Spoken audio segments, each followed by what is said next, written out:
a service of CNC Worldwide.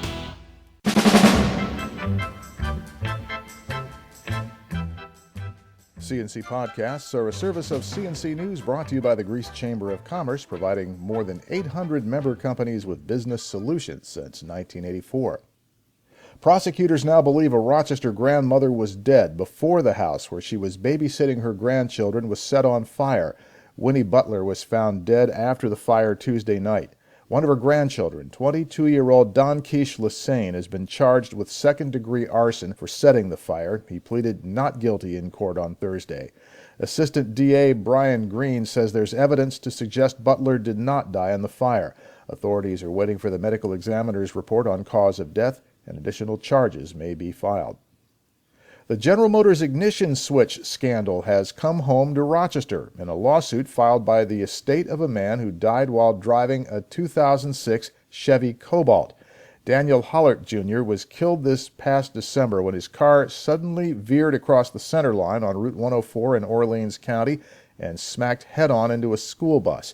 The Orleans County Sheriff's Office says they were never sure what caused the 23-year-old man to lose control. The suit filed by Hallert's estate says they are sure what the cause was, those defective ignition switches found in that generation of small GM cars. Millions of them have been recalled because the switch can slip into the off position while driving, cutting the power steering, the power brakes, and the airbags. And Hallert's airbags never deployed in the crash.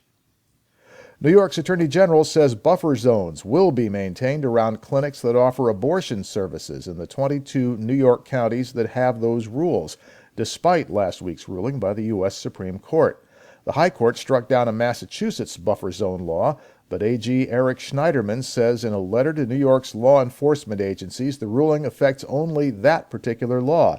He says New York City's 15-foot buffer zone law and the 17 counties of western New York that are under a permanent federal injunction will maintain that same 15-foot buffer. It was imposed by a federal judge in Buffalo in 2005 after a string of anti-abortion demonstrations. Federal prosecutors say a Fairport woman has pleaded guilty to a charge of making false statements to an IRS agent. They say Anne-Marie Larini repeatedly lied to federal agents investigating her boss for fraud and money laundering. Kenneth Griffin and 3 other people were eventually indicted, tried, and convicted, and Larini faces sentencing on October 9th.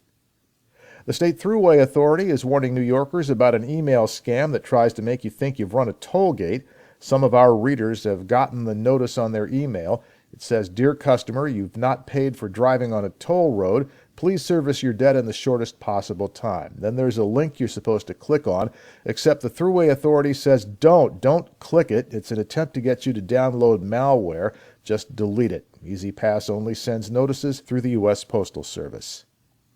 The city of Rochester says its animal shelter has just plain run out of room. It's having a dog population crisis, so it's holding a dog adoption special Friday.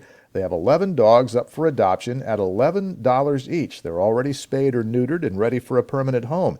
The city will have the shelter open 11 to 3 Friday at 184 Verona Street, which is right by Frontier Field. The city animal shelter says its dog kennels are full. They're keeping dogs in the impound cages for lack of space, and they've got no room for any new dogs coming in.